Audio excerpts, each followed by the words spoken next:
Hey guys, happy Tuesday. So, I wasn't going to post my reading corners this often, but frankly, I really want to know what happens in this story. I'm touching my face a lot. Um, so I'm just gonna keep uploading chapters because I feel like I shouldn't read ahead, but I want to know what's happening. So, you're just gonna get stuck with a whole bunch of chapters because I want to know. Alright, we are on chapter 3. Years before, Mom and I had sometimes paddled down the White River past Davis's house to the park behind the art museum. We'd beach the canoe and walk around for a bit, then paddle back home against the lazy current. But I hadn't been down to the river in years. The White River is beautiful in the abstract. Blue herons and geese and deer and all that stuff. But the actual water itself smells like human sewage. Actually, it doesn't smell like human sewage, it smells of human sewage because whenever it rains, the sewers overflow and the collective waste of central Indiana dumps directly into the river. We pulled into my driveway. I got out, walked to the garage door, squatted down, wiggled my fingers under the door, and then lifted it up. I got back into the car and parked, while Daisy kept telling me we were going to be rich. The garage door exertion had gotten me sweating a bit.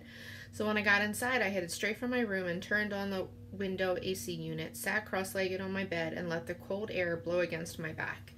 My room was a cluttered mess, with dirty clothes everywhere and a spill of papers, worksheets, old tests, college pamphlets Mom brought home that covered my desk and also sort of spread out along the floor. Daisy stood in the doorway. "You got any clothes around here that would fit me?" she asked. "I feel like you shouldn't meet a billionaire in a Chuck E. Cheese uniform, or in a shirt stained pink by your hair, which are my only outfits at the moment." Daisy was about my mom's size, so we decided to raid her closet, and as we tried to find the least momish top and jean combo available, Daisy talked. She talked a lot. I've got a theory about uniforms. I think they design them so that you become like a non-person, so that you're not Daisy Ramirez, a human being, but instead a being that brings people pizza and exchanges their tickets for plastic dinosaurs. It's like a uniform is designed to hide me. "Yeah," I said. "Freaking systematic oppression," Daisy mumbled, and then pulled a hideous purple blouse out of the closet. "Your mom dresses like a ninth grade math teacher." "Well, she is a ninth grade math teacher. That's no excuse. Maybe a dress?" I held up a calf-length black dress with pinked paisleys. "Just awful." "I think I'm gonna roll with the uniform," she said. "Yeah." I heard Mom drive up, and even though she wouldn't mind us borrowing clothes, I felt a jolt of nervousness. Daisy saw it and took me by the wrist. We snuck out to the backyard before Mom made it inside, and then picked our way through a little bramble of honeysuckle bushes at the end of the yard. It turned out we did still have that canoe, overturned and full of dead spiders. Daisy flipped it over, then wrenched the paddles and 2 once orange life jackets from the ivy that had grown over them. She swept out the canoe by hand, tossed the paddles and the life jackets into it, and dragged the canoe toward the riverbank. Daisy was short and didn't look fit, but she was super strong. "The White River's so dirty," I said. "Holmesy, you're being irrational. Help me with this thing." I grabbed the backpack from the canoe. "It's like 50% urine, and that's the good half." "You're the one," she said again, then heaved the canoe over the riverbank into the water.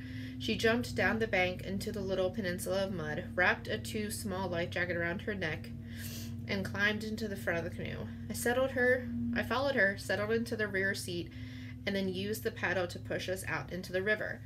It had been a long time since I'd steered a canoe, but the water was low and the river was so wide I didn't have to do much. Daisy looked back at me and smiled, with her mouth closed. Being on the river made me feel little again. As kids, Daisy and I had played all up and down the river bank when the water was low like this. We played a game called River Kids, imagining we lived along the river, scavenging for our livelihood and hiding from the adults who wanted to put us in an orphanage. I remember Daisy throwing daddy long legs at me because she knew I hated them, and I'd scream and run away, flailing my arms, but not actually scared because back then all emotions felt like play, like I was experimenting with feeling rather than stuck with it. True terror isn't being scared. It's not having a choice in the matter. "You know, this river is the only reason Indianapolis even exists," Daisy said. She turned around in the canoe to face me. So, like, Indiana had just become a state, and they wanted to build a new city for the state capital, so everybody's debating where it should be. The obvious compromise is to put it in the middle. So these dudes are looking at a map in their new state, and they notice there's a river right here, smack in the center of the state, and they're like, boom, perfect place for our capital, because it's 1819 or whatever, and you need water to be a real city for shipping and stuff. So they announce, we're gonna build a new city on a river, and we're gonna be clever and call it Indianapolis. And it's only after they make the announcement that they notice the White River is like 6 inches deep, and you can't float a kayak down it, let alone a steamship. For a while, Indianapolis was the largest city in the world not on an navigable waterway. How do you even know that? I asked. My dad's a big history nerd. Right then, her phone started ringing. Oh, man. I just conjured him. She held the phone up to her ear. Hey, Pop. Yeah, of course. No, he won't mind. Cool, yeah. Be home at 6. She slid her phone back into her pocket and turned around to me, squinting in the sunlight. He was asking if I could switch shifts to watch Elena because Mom got extra hours, and I didn't have to lie about already not being at work. And now my dad thinks I care about my sister. Holmesy, everything's working out. Our destiny is coming into focus. We are about to live the American dream, which is, of course, to benefit from someone else's misfortune. I laughed, and my laughter seemed freakishly loud as it echoed across the deserted river. On a half-submerged tree near the river's bank, a soft-shelled turtle noticed us and plopped into the water. The river was so lousy with turtles. After the first bend in the river, we passed a shallow island made of millions of white pebbles. A blue heron stood perched on an old A blue heron stood perched on an old bleached tire, and when she saw us, she spread her wings and flew away. More pterodactyl than bird. The island forced us into a narrow channel on the east side of the river, and we floated underneath sycamore trees leaning out over the water in search of more sunlight. Most of the trees were covered in leaves, some streaked with pink in the first tints of autumn, but we passed under one dead tree, leafless but still standing, and I looked up through its branches, which intersected to fracture the cloudless blue sky into all kinds of irregular polygons. I still have my dad's phone. I keep it and a charging cord hidden in Harold's trunk next to the spare tire. A ton of pictures on his phone were of leafless branches dividing up the sky, like the view I had as we floated under the sycamore. I always wondered what he saw in the split-apart sky. Anyway, it really was a beautiful day. Golden sunshine bearing down on us with just enough heat.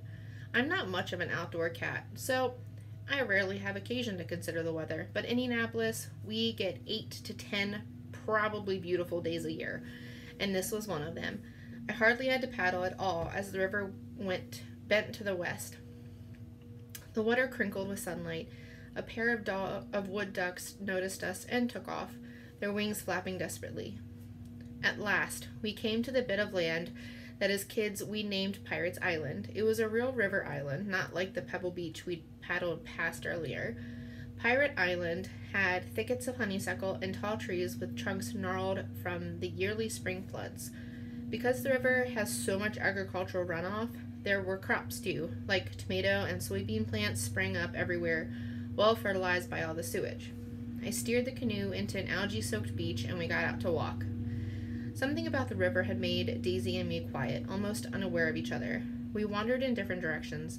I spent part of my 11th birthday here. Mom had made a treasure map, and after a cake at home, Daisy and Mom and I got into the canoe and paddled down to Pirates Island. We dug with spades at the base of a tree and found a little chest full of chocolate coins wrapped in gold foil. Davis had met us down here, and his little brother Noah. I remember digging until my spade hit the plastic of the treasure chest and allowing myself to feel like it was real treasure, even though I knew it wasn't. I was so good at being a kid and so terrible at being whatever I am now. I walked along the whole edge of the island until I found Daisy sitting on an uprooted barkless tree that had beached here as some flood receded. I sat down next to her and looked into the little pool below our feet. where crawfish were darting around. The pool seemed to be shrinking. It had been a drier summer than usual and hotter. "Remember that birthday party you had here?" she asked. "Yeah," I said. At the party, Davis had briefly lost his Iron Man action figure he had always had with him. He'd had it for so long that all the decals had been rubbed off. It was just a red torso and yellow limbs. He'd really freaked out when he lost it, I remember, but then my mom found it. "You okay, Holmesy?" "Yeah." "Can you say anything other than yeah?" "Yeah." I smiled a little. We sat for a while, then stood up together without speaking and waded through the knee-deep water until we got to the river's edge. Why didn't it bother me to slosh through the filthy water of the White River when hours earlier I'd found it intolerable to hear my stomach rumble? I wish I knew. A chain-link fence held in the boulders that formed the flood wall, and I climbed it, then reached down to help Daisy. We crawled up the riverbank and found ourselves in a forest of sycamore and maple trees. In the distance, I could see the manicured lawns of the Pickett's golf course, and beyond that, the glass and steel Pickett mansion, which had been designed by some famous architect. We wandered around for a while as I tried to get my bearings, and then I heard Daisy whisper, "Holmesy."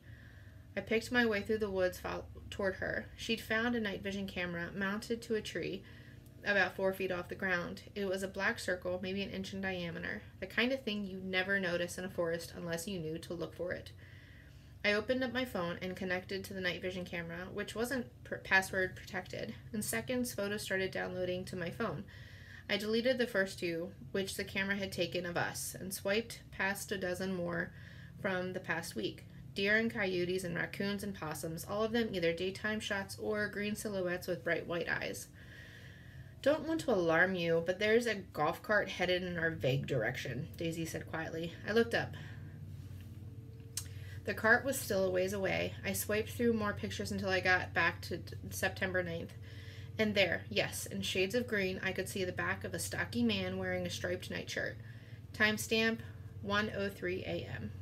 I screenshotted it. "Dude's definitely spotted us," Daisy said nervously. I glanced up again and mumbled, "I'm hurrying." I'd swiped to see the previous picture, but it was taking forever to load. I heard Daisy run off, but I stayed, waiting for the photograph. It was odd for me to be the calm one while feeling Daisy's nerves jangling. But the things that make other people nervous have never scared me. I'm not afraid of men in golf carts or horror movies or roller coasters. I didn't know precisely what I was afraid of, but it wasn't this. The image revealed itself in slow motion, one line of pixels at a time. Coyote. I glanced up and saw the man in the golf cart seeing me, and I bolted. I wove back toward the river, scrambled up the riverbank wall, and found Daisy standing above my overturned canoe, holding a large, jagged rock high above her head. "What are you doing?" I asked. "Whoever that guy is, he definitely saw you," she said, "so I'm making an excuse for you." "What?" "We've got no choice but to damsel in distress this situation, Holmesy," she said, and then brought the rock down with all of her force onto the hull of the canoe, splintering the green paint and revealing the fiberglass below. She flipped the canoe back over. It immediately started taking on water. "Okay, I'm gonna hide, and you're gonna talk to whoever is coming in that golf cart." "What? No way." A distressed damsel has no companions," she said. "No." And then a voice called out from atop the gabled wall. "You all right down there?" I looked up and saw a skinny old man with deep lines in his face, wearing a black suit and white shirt. "Our canoe," Daisy said. "It has a hole in it. We're actually friends with Davis Pickett. Doesn't he live here?" "I'm Lyle," the man said. "Security. I can get you home." That's chapter 3. Okay, so that was reading corner number 3. Stay tuned for reading corner number 4. Probably coming tomorrow because I just kind of want to keep reading. All right, bye.